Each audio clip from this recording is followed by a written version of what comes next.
Hello and welcome to Nights at the Game Table. We're here at Pat's Games in Austin, Texas. I'm Kevin. This is Aryeh. Aryeh, what are we going to be talking about tonight? Tonight we're going to be talking about the 7 hardest cards to build around in Guilds of Ravnika. I'm excited. Let's find out.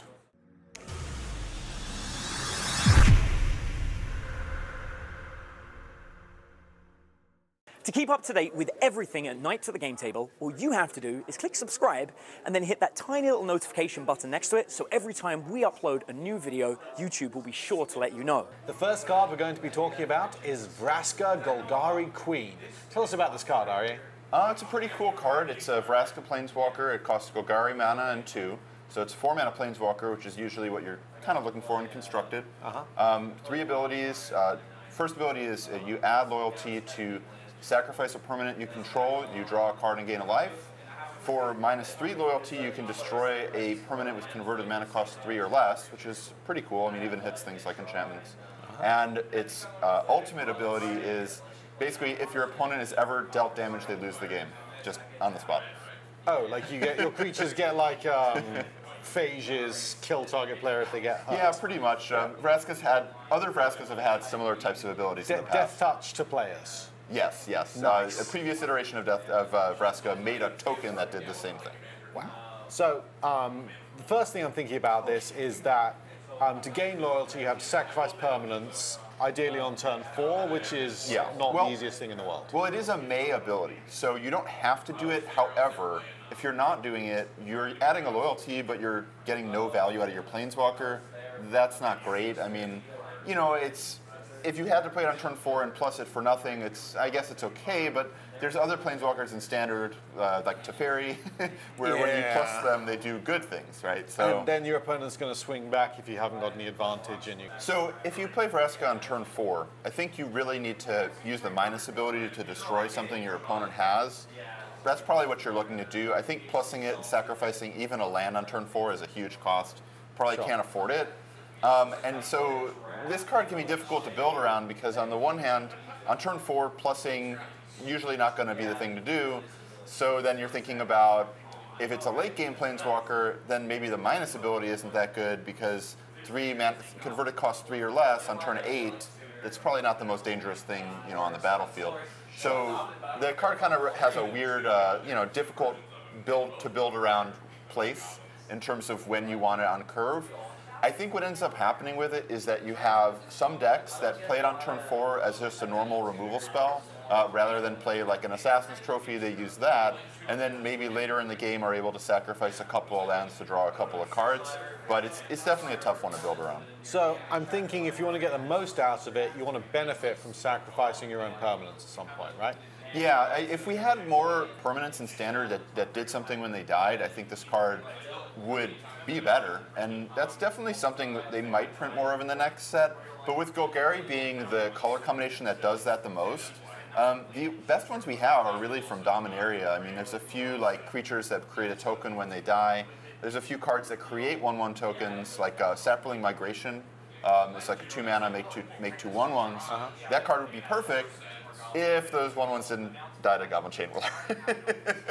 How about triggered abilities from cards going to the graveyard, anything like that? By and large, there's not a lot of recursion, unfortunately, in this set, no. So maybe one to look out for if there's some more of that in the next couple of sets. I think some mid-range decks can afford to play it as a removal spell with upside, but it is very difficult to build a whole deck around sacrificing permanents. Fair enough. That brings us to our next card, Blood Operative. So Blood Operative is a 3/1 for 3 mana that if it's in your graveyard and you surveil, you can pay 3 life to return it to your hand. You can actually get that life back because the creature has lifelink, and it also has kind of a cool ability where it exiles a card from your opponent's graveyard, which, you know, when you're talking about having cards with Jumpstart in the format, you know, that's not necessarily a bad ability to have. Nice little extra. So I'm thinking that you want to be able to trigger this as often as possible, right? Yeah, in order to really play Blood Operative and Constructed, you're going to have, I would say, somewhere between 10 and 15 ways to surveil in your deck. You know, about every 4th card in your deck needs to be able to surveil, right? And what are our best options? That's where it gets a little tough because there just aren't that many cards that surveil consistently. What we really would like to see would be like an enchantment or something where we could surveil, every single turn from the same card. So there's a flying creature that can do this? Yeah, there's Night Veil Sprite, which is a consistent way to surveil. It's a 1/2 for 2, which unimpressive power toughness, but being able to attack every turn and surveil every turn. This, when you're building around a card, typically you want to be able to have a single engine that allows you to do that consistently. And that's really the only one in this set, unfortunately. I wish there were a few more. But that's one that's out there. I think probably we're looking at kind of controlling decks that are going to be recurring cards. So I think this is another case where Dream Eater becomes one of our best, because Dream Eater is a Surveil 4, it's a late game card, and it's probably going to be played in a control deck where getting value out of returning cards from your graveyard to your hand is going to be more relevant than, say, like in an aggro deck. Next up, Gruesome Menagerie. What's it do, Aryeh? Gruesome Menagerie is a cool one. So it's 5 mana, and it returns a creature that costs 1, a creature that costs 2, and a creature that costs 3 from your graveyard right into play. This is green-black? It is just a straight black card. Straight it's 2 black. black and 3, so it's 5 mana total, all black mana. Yeah. Okay, so what would be your top 3 cards to return, do you think, if you had the perfect graveyard? Well, it's pretty tough because the 1-drop is the hard one, I think. It ends up being probably Llanowar Elf, which sounds extremely lame, but there's not that much else. One thing that is kind of cool is that the Pelt Hunter, the 1 mana green 1/1 that kind of can get bigger. Oh, yeah. If you bring that card into play and then also bring other creatures into play at the same time that are larger, it'll all trigger at the same time. So that would be one that I think is interesting, but that card is tough to build in your deck already, and then the Menagerie, it might be a little tough. So I think a lot of the time in Standard, you're probably returning Llanowar Elf. It's the best 1-drop. Best in 94, best now. Okie doke. And now for Lazav the Multifarious. So Lazav is a 2 mana 1/3 in Dimir, because he's of course one of the heads of Dimir. And he is basically a legendary creature that if you pay X, he can become a copy of a creature card that's in your graveyard. Permanently? For as long as you want. Okay. Does he retain that ability to Yes, switch again? Exactly. So you can pay X, he will turn into whatever creature you want that you have in your graveyard, and then he retains that ability at instant speed, mind you, to kind of shift into a different creature if you want it. Okay. So a similar mechanic powered a very powerful extended deck at one point, way back when, as like a shapeshifter that did this, and you'd put your custom cards into the graveyard.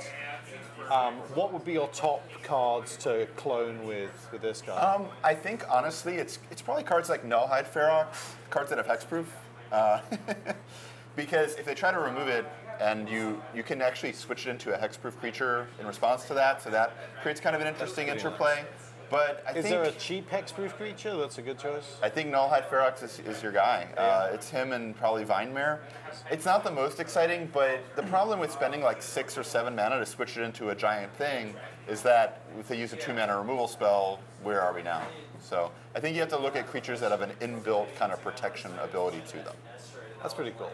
And now let's move on to Charnel Troll. No shortage of these on the internet.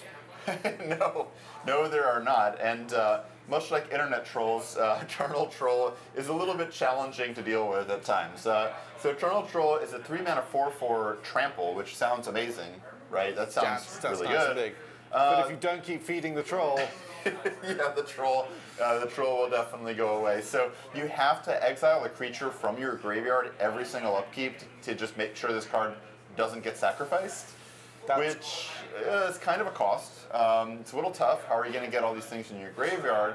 At the same time, the payoff is pretty good. He does get a +1/+1 counter every time you sacrifice, every time you exile a creature in your graveyard. So he starts off at 4/4? Yes, he starts out as a 4/4. When he attacks, he's a 5/5, right? Yeah, if he stays in play for a turn, he's a 5/5, then 6, and 7. So he can get very, very big, very, very quickly.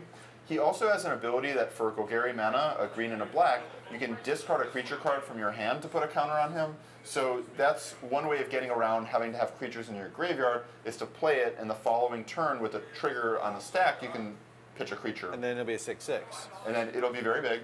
Any top interactions for this guy? I think we have to go to the best friends of the Golgari, at least in this set it seems, the Dimir. And we have to find some surveilling surveil again. cards, yeah. We're going to be looking at ways to surveil in the early game, of which, honestly, there aren't that many. But I think those are like cards like Notion Rain or something like that. Those would be the cards we'd be looking at to get creatures in the graveyard easily to, as you mentioned, feed the troll. Awesome. And we've saved the biggest and most expensive for last. It's the enormous Hatchery Spider. Yeah, so Hatchery Spider is a 7-mana, 5/7 reach, which is by itself probably not constructed playable. But when it comes into play, you reveal the top X cards of your deck that is equal to your undergrowth, the number of creature cards in your graveyard, and you put a green permanent card from that portion of cards into play. The cool thing is that it says permanent, which means cards like Braska, you can bring those in. Does not have to be a creature. It could be a green planeswalker. That's kind of a cool thing.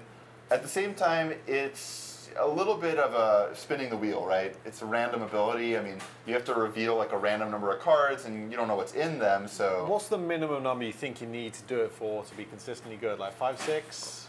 Yeah, I mean, when you're talking about looking at random cards off the top of your deck, generally the sweet spot for hitting something you want to hit is usually around the 4 and 5 range. There's a lot of cards that look at 3. Usually, just the way the math works out, 3 is never enough. So you're looking at least 5, I think. With this card costing 7 mana and being a late game card, I would definitely want to see if I could hit another one and sort of like chain them. So you need 7 and then chain the spiders? Yeah, I think if I were building around this card in Standard, I would try to get to actually 7. So that way I could see if I could hit another spider and do it again. That's that what would get worthwhile very quickly. Yeah, I think that's what you're looking to do. Do we currently have the tools to get cards in graveyards fast enough? I'm not sure. But it's a powerful card, and it'll be in Standard for another 2 years, so who knows? Maybe we'll be chaining spiders. Chain spiders. You heard it here first. That's been our pick for the 7 hardest cards to build around in Guilds of Ravnica. If you enjoyed this video, please click the link below to subscribe to our YouTube channel, and you'll be seeing more of us again very soon. Aryeh, thank you as ever. It's been a pleasure. And we will see you next time on Nights at the Game Table.